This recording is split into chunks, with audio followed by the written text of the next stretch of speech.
Fresh out the kitchen. Young Turks, everybody. Ben Mankiewicz in for Cenk. Thanks for joining us. And speaking of joining us, joining me now, Trita Parsi. I hope I'm Trita Parsi. Excuse me. She is the president of NIAC. I'm sure no one calls it NIAC, the National Iranian American Council. Trita, thanks for joining us here on the Young Turks.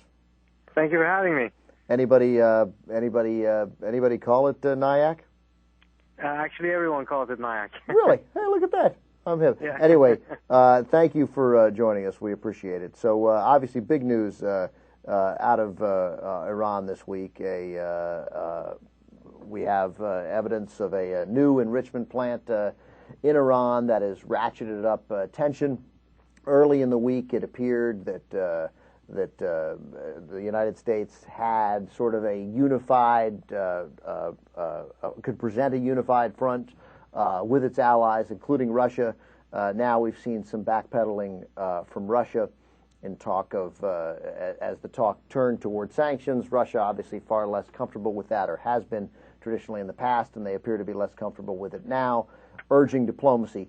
You also think that diplomacy is the way to go here without even the threat of sanctions, or are we just talking about sanctions in any way? What about just talking about them here in this early stage? Well, let's be frank. It's not as if we haven't talked about sanctions for the last 30 years. Everything we have talked about has been sanctions for the last 30 years. So right. If we want to give it a break for just a little while and give diplomacy a chance, I don't think that would cost us too much. And giving diplomacy a chance, I mean, haven't we already been giving diplomacy a chance? And what does that mean? I mean, I hear you that the talk of sanctions is a little, I mean, first of all, I would like to say that I'm really convinced here in their 50th year that this is the year that the sanctions, we turn the corner on sanctions in Cuba. So, yeah, I mean, exactly. A lot of evidence in some cases that sanctions don't work. But what does give diplomacy a chance mean? And isn't the threat of sanctions, isn't that part of diplomacy? Well, first of all, on giving diplomacy a chance, that means that we actually go to the table, we talk, we try to explore what common interests may exist, what type of solutions can be found, and we have to do it in an environment that is conducive to the success of diplomacy, which is one in which the two sides are not constantly threatening each other. And I have to give the Obama administration a tremendous amount of credit, because I think they have essentially unilaterally changed the atmospherics between the United States and Iran. And it certainly is not as if the Iranian government has been terribly helpful, whether it is when it comes to shooting missiles or making other statements, or, the brutality that they've shown against their own people when they stole an election early on this summer. The Iranians have not been helping. But nevertheless, I think we're at a stage in which sanctions can be given a fair chance. And we can give it a couple of months, hopefully more, to be able to see what can come out of it. Would the threat of sanctions be helpful? Well, if we had a situation in which the United States and Iran actually had some trade, and one could make a credible threat that that trade would be eliminated if the Iranians didn't play it fairly, then yes, but that's not the situation we're faced with. We're facing a situation in which there's no trade between the two countries because we've been sanctioning ourselves to death for the last 30 years. And the sanctions that we actually would impose would target European countries and the countries that actually are U.S. allies in order to eliminate their trade with Iran or their investments in Iran. So how are we going to be able to have effective diplomacy if we are threatening our allies with sanctions? We're talking to Trita Parsi. He's the president of NIAC, the National Iranian American Council.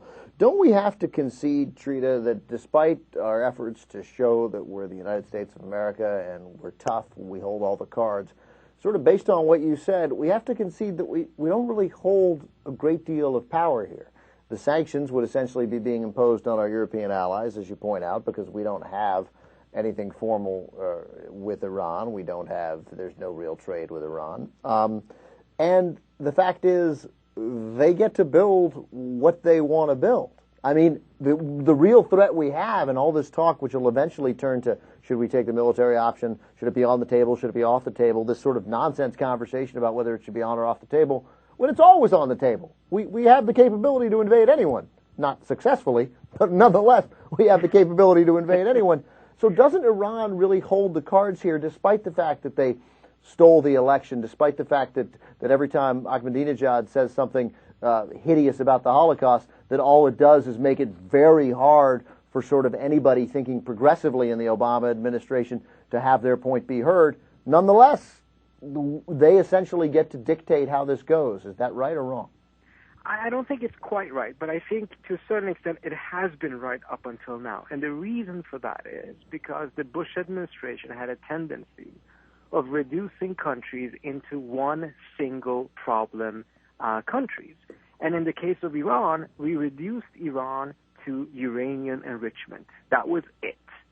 And that just so happened to be the one issue where we had the least amount of leverage. And we actually didn't even have the NPT on our side entirely. What the Obama administration has done so far is to widen the agenda, and I think we have to broaden the agenda even further. Well, hang on, let me interrupt you, because I think that's a fascinating point, and by fascinating I mean one that I'd never thought of. So explain that, because right, when it comes to the enrichment of uranium, we have no leverage. But you're saying that if you broaden out what Iran is and what Iran means and what we're going to talk about with them, that then all of a sudden we do have leverage. That's what you're saying? Yeah, because there are linkages. And we have, during the Bush administration, tried to pretend as if those don't exist. I think what we should do is to acknowledge their existence and see how can we use them to our own benefit to make sure that we gain some leverage.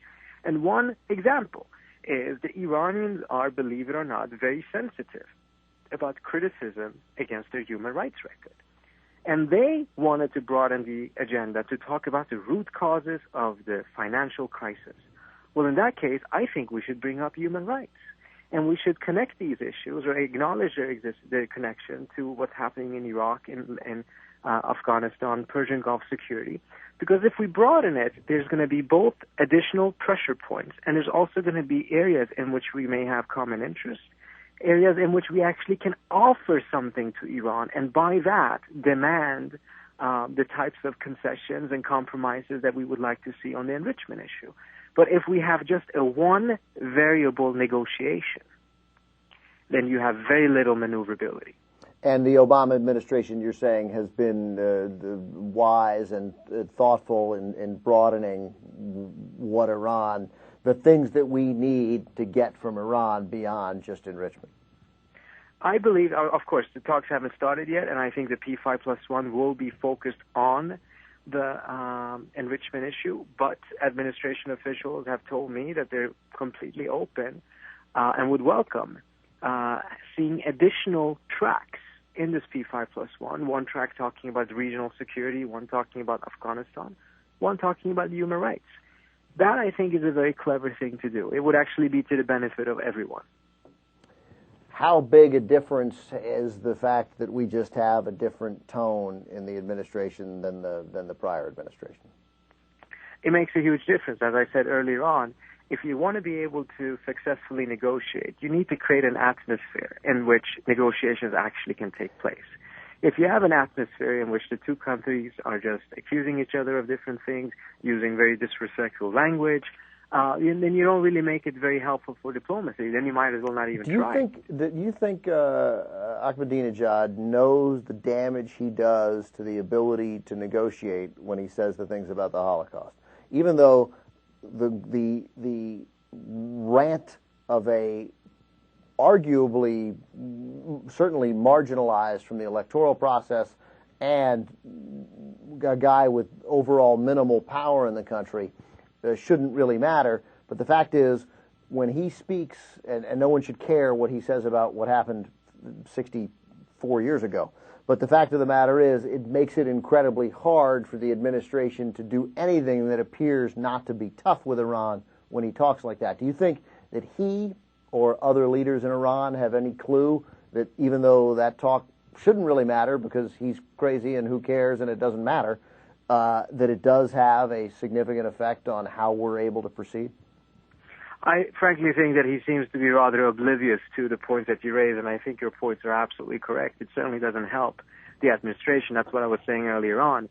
The administration has changed atmospherics unilaterally by themselves. The Iranians have not been helpful. Right. But I also think we have to remember that Ahmadinejad is saying this because he's speaking to his own audience, and because, to be frank with you, he is using it somewhat as a trap.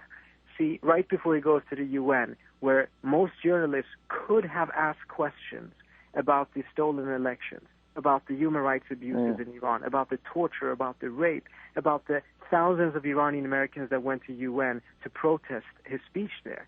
Instead, by making a couple of comments about the Holocaust, immediately a lot of the focus goes back to his Holocaust comments. Of course. And he kind of gets away with it. And but we if, have to be but very if that's, careful not to fall in that trap. If that's true, and he's sophisticated enough to do that, and I'm certainly prepared to believe it, that's a really interesting point, because of course they stopped. I mean, they're still going to talk about the enrichment because that's too important, but they're less likely to talk about the election, they're less likely to talk about human rights abuses. But if he's smart enough to do that, then I guess he's smart enough to also know that he's not just talking to his people, he's also talking to international journalists, and therefore has to know the effect that what he says about the Holocaust, what that has, how that ties the hands of people in the administration who are trying to do the right thing here. You could be quite right. It could be that he fully knows it and he doesn't care. Right. It could also be that he is so vulnerable when it comes to the human rights issue that he desperately brings up the Holocaust again. Because if you notice, he actually had not been talking about the Holocaust on a regular basis for about a year and a half. There was one or two occasions in the last 18 months in which he made a comment about it. So it's an issue that almost had died out, and then suddenly, a couple of days before he comes to New York, he brings it up again. Well, I mean, I hear you. There's a reason why he does that. Right, and that to me, I think you've made a great point, but that tells me that he's more sophisticated than perhaps at least I was giving him credit for. Let me ask you quickly, we don't have much time left, but those who believe in sanctions, the general argument that you're going to hear now is Libya. Well, they worked with Libya. Why wouldn't they work with Iran? I very much doubted it was because of the sanctions that they worked in Libya. In fact, I've actually really not seen that. Those who were advocating the sanctions were livid when the administration announced the deal. And that deal, incidentally, had begun to be negotiated through the Brits and the Libyans themselves almost 10 years earlier. And it was a long, hard process.